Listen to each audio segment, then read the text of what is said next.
iulie 2024, ședință ordinară, instituția primarului orașului Floreasca de numărul 1067 cu 24 iulie 2024. Constat că la ședința de astăzi sunt prezenți un număr de 12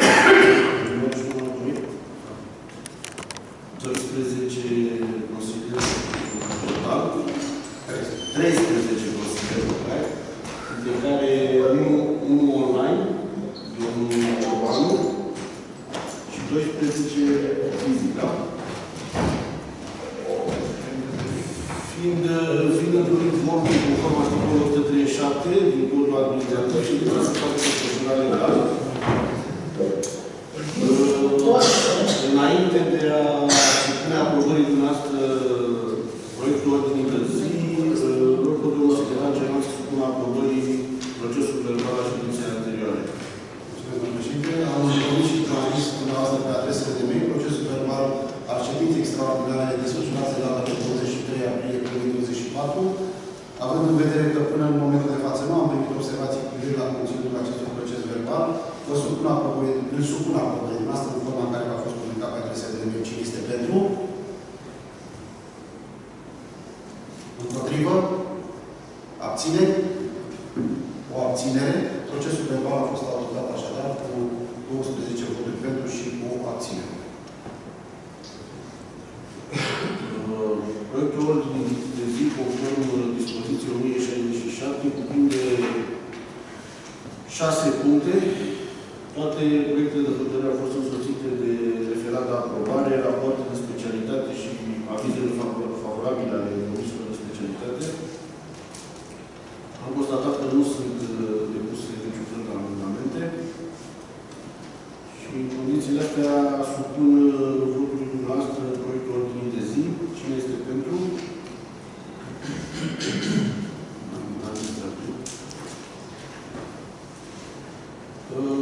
Înainte de a trece la dezbaterea proiectelor de hotărâre scrise pe ordinea de zi, stabilesc un număr alocat luării de cuvânt pentru fiecare consilier de 2 minute, conform celor anterior. Și de asemenea solicit ca luările de cuvânt să fie legate strict de proiectele de hotărâre de pe ordinea de zi și, bineînțeles, pe bază de sprijin. De asemenea, vreau să respectați dispozițiile legale atât ale Codului Administrativ cât și ale Regulamentului de organizare și funcționare Consiliului Local. Trecem la dezbaterea proiectelor de hotărâre. Proiectul de hotărâre numărul 11.238 din 19/7 referitor la aprobarea organigrame și statului de funcții al Serviciului Public de Administrare a Domeniului Public și Privat al orașului Corabia. Proiectul are referat, are raport de specialitate, sunt și alte documente și are avizele comisiilor la care a fost supus. Documentele au fost comunicate cu adresele de mail. Dacă sunt discuții de primar, la care de inițiator? Materialele care le-ați primit, este foarte clar că urmarea reglementărilor emise de guvern, la entitățile din subordine, inclusiv la primărie unde a făcut această modificare, este dispară funcția de șef de birou. Între timp, e valabil și pentru celelalte proiecte, ca să nu vorbim de 10 luni. Am modificat și salariul minim pentru care am venit și pentru grila de salarizare. Iar pentru celălalt proiect, societățile comerciale aflate în subordinea Consiliului Local, prin hotărâre a Consiliului Local, pot fi exceptate de la acele proiecte. Pentru că dacă nu dăm acea hotărâre, are sub 50 de salariați și poate fi desfințat. Dacă mai sunt alte lor de cuvânt, constat că nu. Supun votul dumneavoastră proiectul. Cine este pentru? Împotrivă? Abțineri? Eu sunt împotrivă.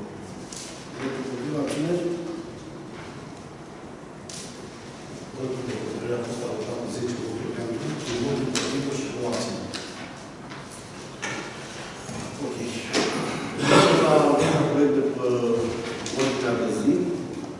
Proiect de hotărâre numărul 11.257 din 22 iulie 2024, referitor la modificarea salariilor de bază pentru personalul contractat din cadrul Serviciului Public de Administrare a Domeniului Public și Privat al Orașului. La fel, proiectul are referat la aprobare, raport de specialitate și avizele tuturor comisiilor. Dacă sunt discuții. Ok. În cazul în care nu sunt, să trecem la vot. Cine este pentru? Împotrivă? Abțineri?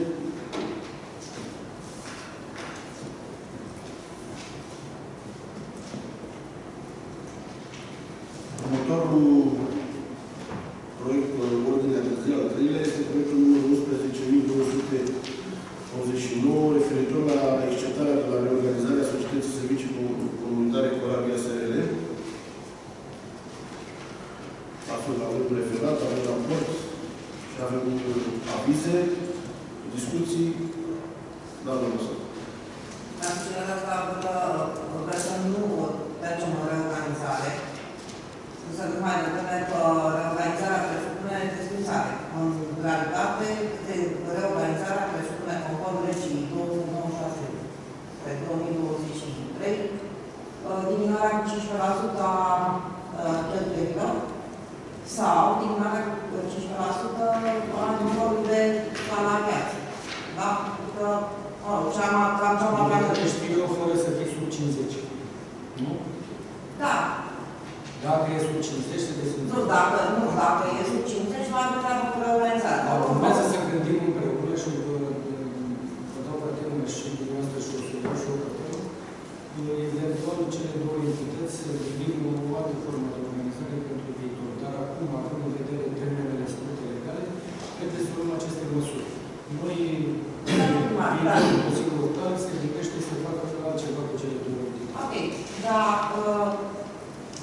întrebarea este, noi acum discutăm dacă reorganizăm sau nu reorganizăm.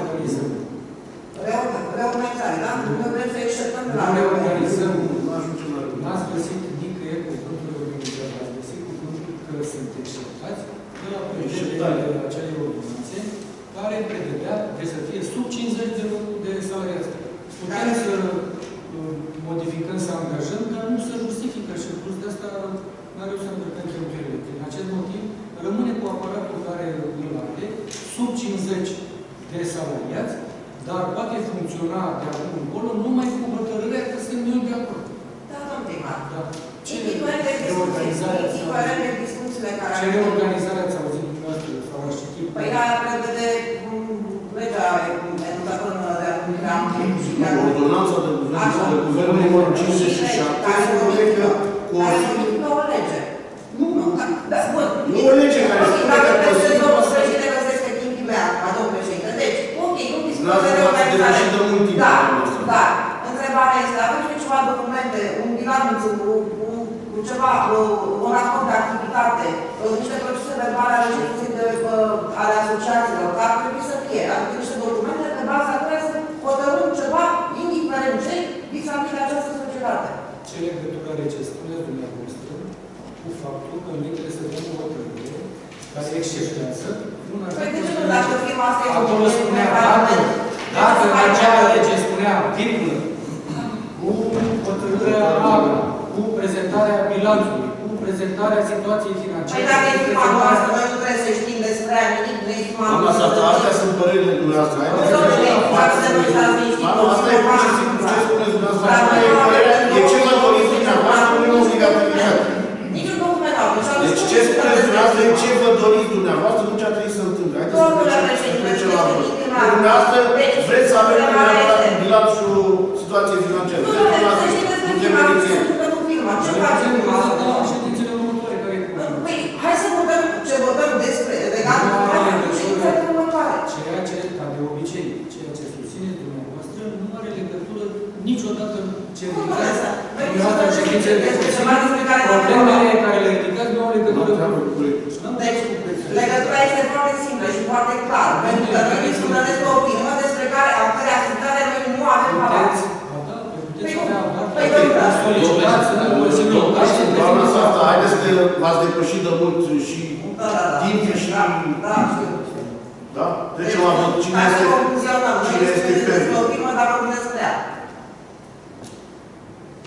Cine este împotrivă? Proiectul de hotărâre a fost adoptat cu 10 voturi pentru și 3 voturi împotrivă.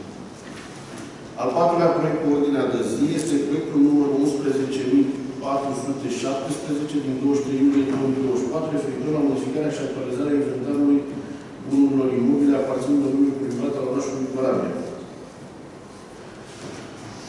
Avem referat, avem raport și avem aviz de două primari ca inițiator, dacă vreți să spuneți pe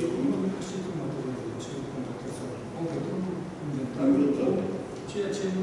alte luări de cuvânt, dacă sunt? Vă informez că trebuie să comasăm pentru evidența populației, având în vedere legătura cu STS-ul și eliberarea actelor despre vârste de lege urmarea documentelor depuse online. Intenționăm să comasăm serviciul de evidență cu ce avem în primărie, undeva la posta poliției acolo de pregătea pentru arhiv. Am chemat la o decizie, mai avem de notificat ceva, dar trebuie pentru obținerea tuturor celor ce trebuie pentru aprizie, energie electrică, gaze, toate cele, trebuie să aceste documente, inclusiv completarea inventarului primării. Ok. Deci am avut. Cine este pentru? Împotrivă? Abțineri? Proiectul de hotărâre a fost adoptat cu 10 voturi pentru, 2 voturi împotrivă și o abținere. La punctul 5 a primit adresele de mail raportul privind activitatea serviciilor personal semestru numărul programul 2024.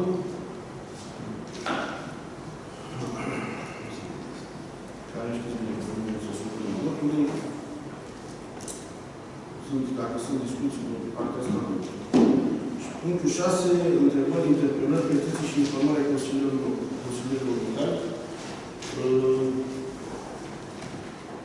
Există o informare a domnului viceprimar legată de o perioadă de procedură care sunt convins că ați primit-o și în cazul să nu citesc. Și aprobată de primar. Și aprobată de primar. Da. Dacă sunt intervenții, dacă o scrie ceva la partea asta de Cred că eu sunt dator să vă informez că ieri am avut o întâlnire cu directoarea interimară doamna Vorotanțu de la compania de acolo, cu doi reprezentanți de la Unitatea de Implementare a Procesului Valaș Canal, cu consultantul care asigură evaluarea proiectului investiției. Constructorul a solicitat din motive financiare rezilierea contractului. Din punct de vedere al contractului și al legislației, rezilierea se poate face. Și cred că se va face, pentru că nu există cale de întors. Dar până la reziliere sunt foarte mulți pași de parcurs. Suntem în faza în care se inventariază tot ce s-a executat, se analizează din punct de vedere al calității. Noi, bineînțeles că avem probleme cu privire la refaceri care nu au fost decontate, de nu putem să obținem garanție de bună execuție ca să le facem noi ceea ce n-am refăcut ei. Asfaltul care a fost urmat pe cearusetii n-a fost decontat și nu va fi decontat pentru că nu corespunde, ca și cel după strada 1 mai. Se pare că evaluarea, expertizarea lucrărilor care mai sunt de executat, licitația ulterioară, adjudecarea, încheierea contractului și se apucă de lucruri cu viitorul constructor, va fi o perioadă destul de lungă de timp, unde nimeni nu poate să cuantifice. Pe mine m-a interesat în mod expres cine se ocupă de întreținerea acestor străzi de la data rezilierii până la data semnării contractului cu viitorul constructor. Există clauză contractuală și după ce vom încheia protocolul, în fiecare zi vom lua câte o stradă, vom analiza ce nu corespunde, vom suma constructorul care este obligat de la data rezilierii până predă amplasamentul viitorului constructor să întrețină acele străzi din punct de vedere al circulației, al mediului și cu praful. Știm că este o mare problemă. Asta este. A fost un mare echinom constructorul ăsta care a venit cu mare avânt, ne-a lăsat implicați, suntem implicați și cu partea de mobilitate urbană, pentru că toate intersecțiile de pe strada București nu pot fi amenajate pe proiectul de mobilitate, deoarece el nu-și termină, doamna Șcanală, nu-și termină branșamentele sau refacerile la intersecție. Asta este situația. După cum ați văzut, ne apropiem de intrare de forță la liceu și la CUSA, bineînțeles cu problemele de rigoare. Am avut întâlnire la inspectoratul școlar, am avut întâlnire la Corabia, cu toți directorii de școli. Am analizat mai multe variante cu privire la desfășurarea procesului de învățământ. Vorbim de perioada până la 31 decembrie, când constructorul estimează că va termina lucrările. Și ultima variantă a rămas ca liceul să-și desfășoare activitatea la școala 2, la școala 4 și schimbul 2 la ambele locații de la școala 3 și cea de făcut Zapădă, după amiaza, iar dimineața la ambele locații de făcut Zapădă și pe Mărilescu, școala Mazilescu să-și desfășoare activitatea în dimineața. A fost o variantă să meargă și la Campus, dar locația cea veche, urmarea analizei 7 septembrie și a noastră, trebuiau destul de mulți bani plegați ca să corespunde pentru începerea învățământului, motiv pentru care am mers în varianta cealaltă agreată de toate părțile. Mulțumim.